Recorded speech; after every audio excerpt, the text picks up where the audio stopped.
Eh, bueno, esta es la parte 2 del testimonio. Yo quiero que quede un poquito claro, quiero que quede bien claro que lo que me motiva a hacer estos pequeños y cortos videos es la parte informativa.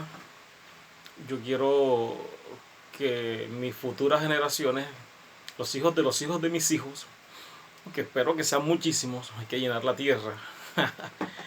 Yo quiero que esas personas tengan a primera voz de parte del protagonista la información exacta, y no quiero que eso se vaya a deteriorar con el tiempo. Y segundo, no lo hago para mostrarme a mí como persona, ni a mí como el protagonista, sino a Dios, que es realmente el verdadero protagonista de la historia. De eso se trata, y por eso fue que tomé la decisión de hacer el segundo o manifestar esta historia, eh, para demostrar que Dios en su infinita misericordia me preservó y me rescató. ¿Para qué? Eh, para crecer como persona, para bendecir a otras personas, y todavía estamos esperando el propósito que Dios tenga para mi vida, ¿cierto? No sabemos cuál es todavía, no sé qué planes tiene Dios para mi vida. Yo todavía me siento como una persona no apta para los propósitos que Dios tiene en mi vida, pero Él es el que capacita y Él es el que coloca todo en su tiempo. Los tiempos de Dios son perfectos, y eso tenemos que tenerlo bien claro. Los tiempos de Dios son totalmente perfectos. No hay que desesperarse, ni acelerarse, ni adelantarse a los tiempos de Dios. Él sabe lo que tiene que hacer, cuando lo tiene que hacer, con quien lo tiene que hacer, y todo está sujeto a su voluntad. Entonces, dejando estas dos cosas bien claras, primero para información y segundo para enaltecer no mi nombre, sino el nombre de Dios. Nos quedamos cuando yo estaba viviendo una vida desordenada. Estaba viviendo con Karen, la mamá de Ginger Carolina Michelle del Perpetuo Socorro. No, mentira. Se llama Ginger Carolina Michelle, la princesa. Mi hijo mayor se llama Carlos Miguel, en honor al señor Carlos, que ya partió. No sabemos si lo vamos a volver a ver en el mundo venidero. Eh, una persona que sí conoció de Dios, pero no se quiso alinear con el propósito de Dios.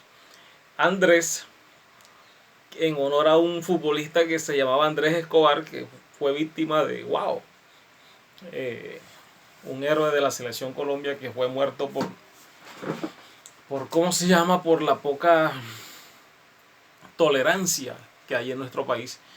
Andrés Escobar, entonces mi hijo se llama Andrés Miguel. Y Ángelo, ese nombre si no lo coloqué yo, ese nombre se lo colocó una persona, una funcionaria de la clínica donde nació, de la clínica del norte. Ella lo miró y dijo, él se va a llamar, él es un ángel. Entonces yo interpreté y dije, no, se va a llamar Ángel. Todos se llaman Miguel: Carlos Miguel, Andrés Miguel y Ángelo Miguel, Ángel Miguel y Ginger Carolina Michelle. Todos llevan la línea michelada de Michelle por mi papá. Mi papá se llamaba José Miguel Ríos, y todo el mundo le decía Miguel o José. Entonces yo, en honor a mi padre, todos mis hijos llevan el linaje Miguel. Entonces, por eso Carlos Miguel, Andrés Miguel, Ángel Miguel y Ginger Carolina Michelle. Y si tengo 7 hijos más, todos van a llamarse Miguel. Hay que buscar el primer nombre. Y también tengo por ley, y por que mi hija tenga que, todas mis hijas tienen que tener 3 nombres. Las 2 nombres y Michelle siempre de último. Entonces ya sabes, Telita, si en algún momento vas a ver este video, bueno, ya sabes. Entonces me estaba portando yo súper mal en cuanto a mi vida secular, en mi vida íntima. Yo hice hasta para vender. Eso ocasionó que mi vida se volviera un desastre, un total y completo desastre. Yo no tenía ningún temor de Dios, y yo me regía por mis emociones. Lo que yo quería, eso hacía. Eh, no tenía ningún control de mí mismo, de mi voluntad, de mis emociones, de mis sentimientos, sino que yo era un animalito que le daba rienda suelta a todo lo que se le ocurría en la mente. Eso ocasionó que la relación se destruyera. ¡Wow!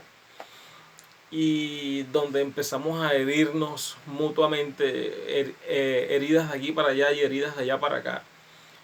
Y eso hizo que, mejor dicho, todo fuera un caos. Habían días que yo salía de mi casa peleando de manera literal con mi pareja, con Karen, y llegaba en la noche y llegaba peleando. O sea, la convivencia se convirtió en algo fuertemente infernal. Ya no había paz, no había tranquilidad. Y aunque no dudo que teníamos un sentimiento muy bonito el uno hacia el otro, fueron esa cantidad de cosas que nosotros dejamos o que yo dejé entrar en mi relación, como es el adulterio, la fornicación, la idolatría, el materialismo, todas esas cosas yo permití que entraran. Luego eso se apoderó de la relación y terminó destruyendo todo. Eh, Llegaba a tal punto de desesperación de parte mía que yo no le encontraba sentido a la vida. En esos momentos yo como que me sentía una persona totalmente vacía, carente de amor. Yo vivía con una pareja, pero yo sentía que no había amor. O sea, yo sentía que no había paz, no había esperanza, había estrés, había mucho estrés. Mis dos hijos son testigos de todo eso. Y a raíz de una serie de cosas que venía haciendo muy mal, me quitaron el contrato en la Clínica del Norte en el año 2010 y quedé como taxista. Era un trabajo viable, al principio era bueno, se ganaba bien. Y ahí en el taxi empecé a hacer una cantidad de fechorías más. Eh, Después del 2010 que me quitan el trabajo, mi hija nace en el 2009, Ginger nace en el 2009, y cuando o sea, la relación va de mal en peor con la mamá. eh, Cuando nace Ginger, estamos ahí en el año 2014. Tuve una experiencia muy particular. Y en este contexto que yo les estoy hablando, yo tenía muchas carencias espirituales. Yo era una persona que no tenía dominio sobre mi vida. La legislación de mi vida estaba en manos del chanclas, en manos del enemigo. Y yo me sentía tan mal y tan vacío que habían días que yo decía, pero ¿yo qué hago aquí en esta vida? O sea, haciéndole mal a mi esposa, a mis hijos mal tenidos. Vivían conmigo, pero yo no les prestaba la atención. Sí había principios y sí había momentos en que yo les ordenaba cómo se vivía la vida, pero no era una relación como yo quería por estar pendiente de otras cosas. Entonces llegó el momento en que yo, wow, muy mal, muy mal. Yo era totalmente adúltero, era totalmente fornícaro. O sea, en esa época la hermana María, una señora que trabajaba con nosotros, trabajaba con nosotros en esa época, me hablaba de Dios. Ella trabajaba aquí, ella le cogió un gran cariño a mis hijos, totalmente cristiana, una sierva de Dios. Y ella fue la que empezó a cultivar y a sembrar esa semilla, pero no lo hizo de una manera directa, sino de una manera inteligente. Ella soltaba la palabra y decía, inclusive una vez yo estaba tomando, me acuerdo, yo tenía la música a todo volumen, ella me dijo, hermano John, ella me decía, hermano John, disfrute la vida que tiene, porque llegará el momento en que ya no la va a tener, y usted va a ser un siervo de Dios. Y yo decía, sí, hermana, amén, amén, santo, aleluya. Y ella siempre sembraba la semilla, cada vez que ella podía atarme con sus palabras, entre comillas, cada vez que ella me decía, usted es un hijo de Dios, ella lo hacía y yo como que, bueno. Eh, en esa época yo salía de mi casa 7 de la mañana con una pava encima, el carro se espichaba, cualquier cantidad de cosas pasaban en el día, eran las 10 de la mañana y yo sin prácticamente 20.000 pesos a esa hora, 10 de la mañana, y yo en medio de esa decepción y de esas ataduras que tenía en mi vida, lo que hacía era llamar a una de mis amiguitas del teléfono, que eran muchas, muchísimas, y yo llamaba a una y ¿qué estás haciendo? No, estoy ocupada. Bueno, chao, ¿qué estás haciendo? No, estoy ocupada. Y de las 10 había una que estaba puesta por el enemigo y llega y nos encerrábamos, hacíamos cualquier cantidad de locuras. A la 1 del mediodía la mandaba para su casa y yo a esa hora era que venía a trabajar en serio, supuestamente desestresándome. Pero a esa hora, a la 1 del mediodía o 12 o 2 de la tarde, yo salía sin un peso, con un sentimiento de culpa, con un vacío y, mejor dicho, vuelto nada. A esa hora a trabajar. Eran las 7 de la noche y yo llevaba apenas la tarifita, y hasta las 10 de la noche o 9 de la noche era que conseguía cualquier 20.000, 30.000 pesos para la casa. Y esa era mi vida, o sea, era mi vida tan vacía. Y wow, aquí vamos a lo central del testimonio. Una vez yo trabajaba en el 322. Es una empresa de taxis aquí en Barranquilla muy respetada, o que fue muy respetada. Ya con tanto aplicación para taxis ya ha bajado la importancia de esa empresa, pero en aquella época era una empresa muy respetada. Y nosotros pagábamos una afiliación diaria de 10.500 pesos. No sé cuánto costará ahora, porque hace como 4 años que yo no manejo taxi. Entonces duré manejando taxis casi 8 años de mi vida. Entonces ese día la empresa, tú pagabas la afiliación y te mandaban servicios satelitalmente, o sea, por teléfono, dependiendo del turno que tuvieras en la zona, y te mandaban, tenías derecho a hacer turnos en los centros comerciales, en el Único, en el Jumbo. Habían varios centros comerciales que estaban afiliados a la empresa, en el Americano, en el Jumbo 76. Y ese día solté una carrera por el Villa Country y enseguida aproveché, ¡pum! 7 de la noche es un jueves, me acuerdo yo. Llegué como de octavo o décimo, ya habían varios taxis ahí, entonces uno esperaba el turno para que el que estaba de primero saliera y uno iba corriéndose hasta llegar al número 1. La regla o la ley era que ninguna persona podía tomar un turno. O sea, si te salía una carrera, se la tenías que dar al número 1 para que él se fuera. No podías coger una carrera y llevarla siendo el tercero o el cuarto en la fila, porque eso era motivo para sanción. Entonces yo me puse a hacer la cola 7 de la noche. Ya a esa hora ya va bajando lo que es el servicio de taxi. Ya la gente a esa hora ya casi toda está en su casa. Y la euforia de la hora pico ya va bajando. Entonces yo me quedé ahí. Me acuerdo que tenía un zapatico del señor Jorge, que era el dueño de 10, 20 taxis. Y yo era uno de los choferes de él. Y yo haciendo la cola en Jumbo 76, con la puerta abierta. Yo manejaba un tablet, que ahí era donde me mandaban los servicios y donde yo chateaba y tal cual. Era como mi teléfono inteligente de la época. Era un tablet muy, muy bueno, de muy buena calidad. Y yo estaba ahí hablando. De pronto vienen dos muchachos aproximadamente de 20 años, delgados, y van caminando por la acera y me ven, se dicen una cosa el uno al otro y me llegan hasta donde estoy yo. Y me dice uno de ellos dos: señor, ¿podemos hablar con usted? Yo pensé que era una carrera, yo pensé que me iban a pedir una carrera. Ya yo estaba disponible para mandarlos para el primero. Y ellos me dicen, lo que tenemos que decirlo, se lo tenemos que decir a usted. Yo digo, no, pero si es una carrera, vayan allá adelante. Me dicen, no, no es una carrera, es que nosotros queremos orar por usted. Y yo, obvio, o sea, ¿cómo así que quieren orar por mí? Explíquenme, que no entiendo.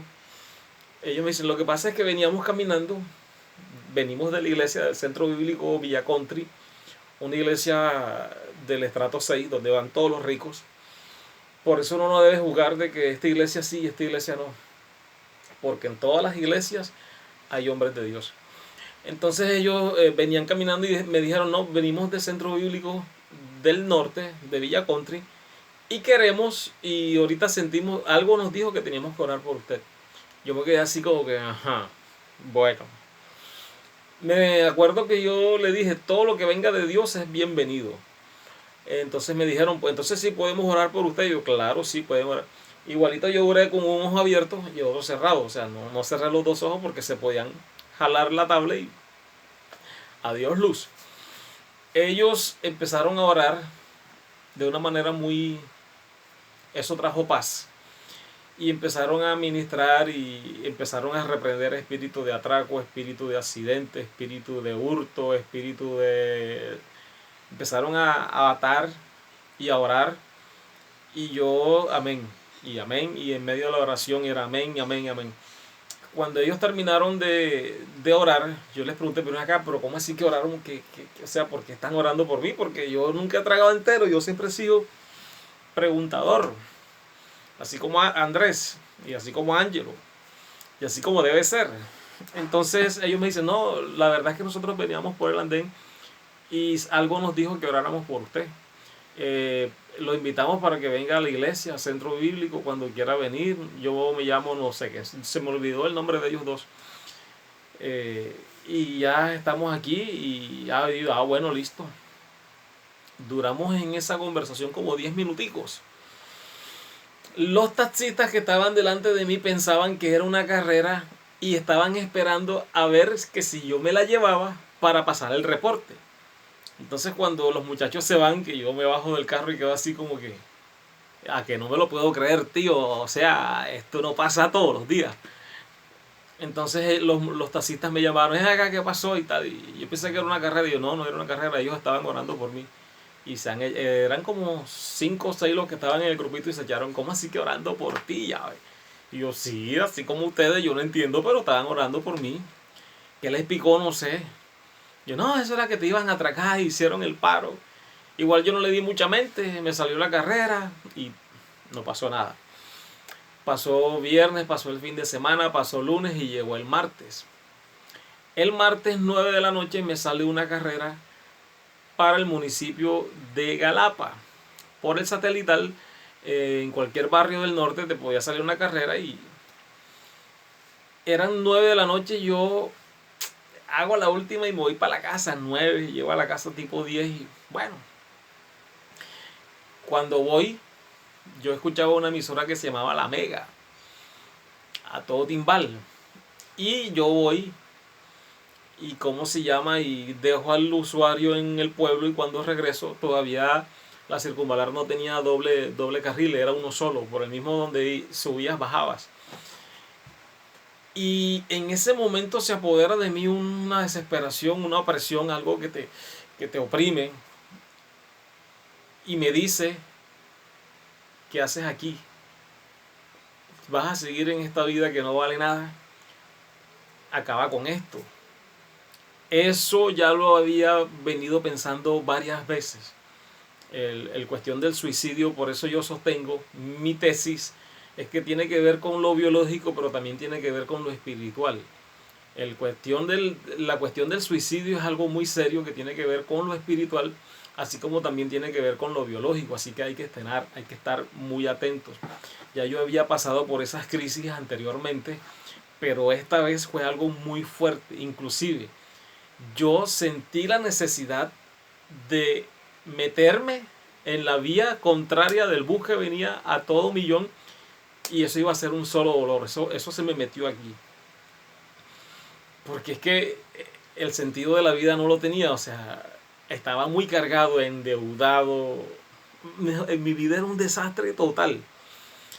Y algo me decía, pero ¿qué haces aquí? O sea, ya, y suerte, y todo se acabó, o sea, hágale.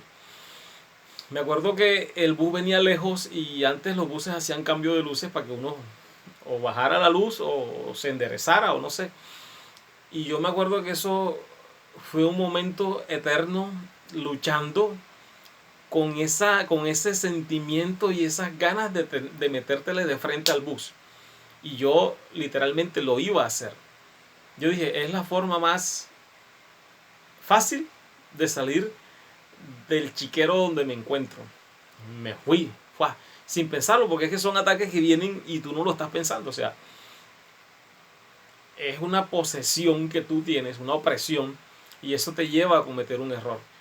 Y cuando yo tomo la decisión, ni siquiera me pensé en mis hijos ni nada, sino que yo tomo la decisión para metérmele de frente.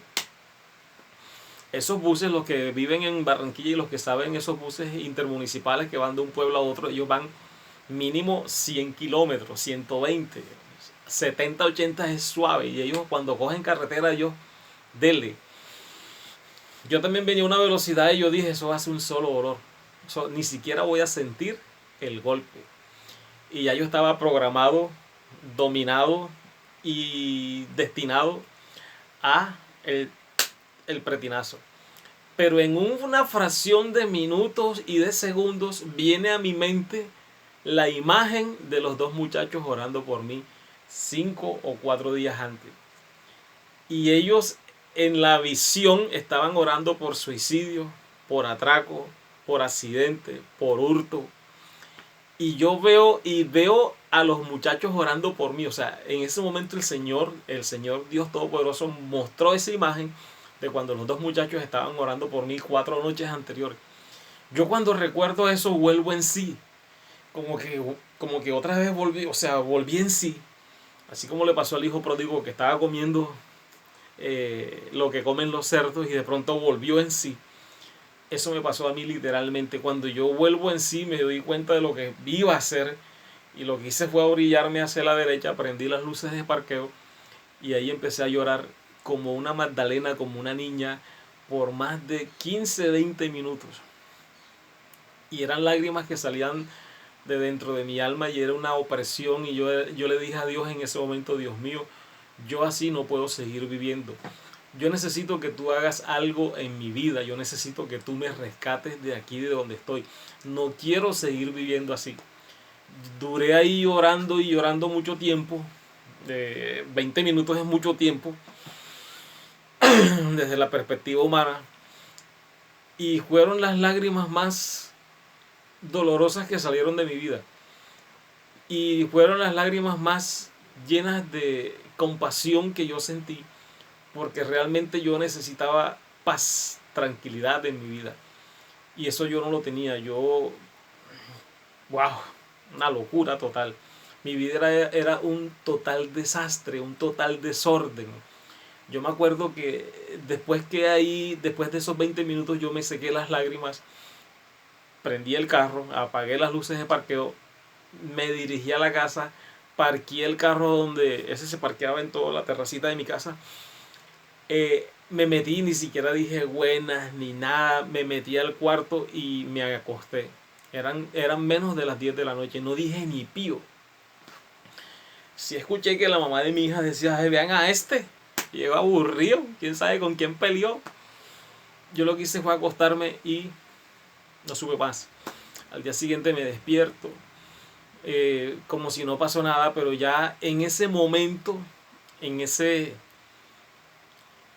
momento en que yo oré al Señor, Él decidió, a través de la teshuvá, a través del arrepentimiento que yo hice ese día, brindarme la oportunidad que hoy tengo. Por eso yo estoy agradecido totalmente con mi Dios por darme la oportunidad de vivir, de ver crecer a mis hijos, de hablarles, de disfrutar de ellos, así sea en la distancia, de tener lo que hoy tengo, que es la vida, y de tratar de darle vida a otras personas a través de una palabra de motivación. Porque a veces nosotros estamos metidos en el hoyo de la desesperación y solamente es Dios el que nos puede sacar de ahí, más nadie. A mí más nadie me sacó del hoyo de la desesperación. A mí solamente Dios, en su infinita misericordia y para honra de su nombre, fue el único que se atrevió a ensuciarse las manos para lavarme a mí. Por eso yo no puedo hacer menos que hacerle saber a todo el mundo y todas las personas que han visto un cambio en mi vida, decirles, fue Dios. Cuando a mí me abandonó padre, madre, hijos, mujeres, amigos, socios. El único que se quedó al lado mío para fortalecerme y devolverme la dignidad que yo me merezco como hombre, como hijo de Dios. El único que me devolvió la categoría de hijo de Dios fue Él mismo, a través de su Hijo Jesucristo, por el poder del Espíritu Santo. Entonces lo que yo les estoy diciendo y lo que yo le hablo a la gente acerca del testimonio, inclusive muchos ateos vienen y no, que Dios no existe. Y a veces uno como que investigando, ¿existe Dios o no existe? Y en esos momentos de debilidad, una vez Dios me dijo, hey, pero es que la única manera de hacerte entender, cretino, de que yo existo eres tú mismo. Tú eres un testimonio real y viviente de mi poder. Entonces ya yo no tengo más nada que investigar. Yo tengo que creer a través de la fe que fue el mismo Dios que me rescató.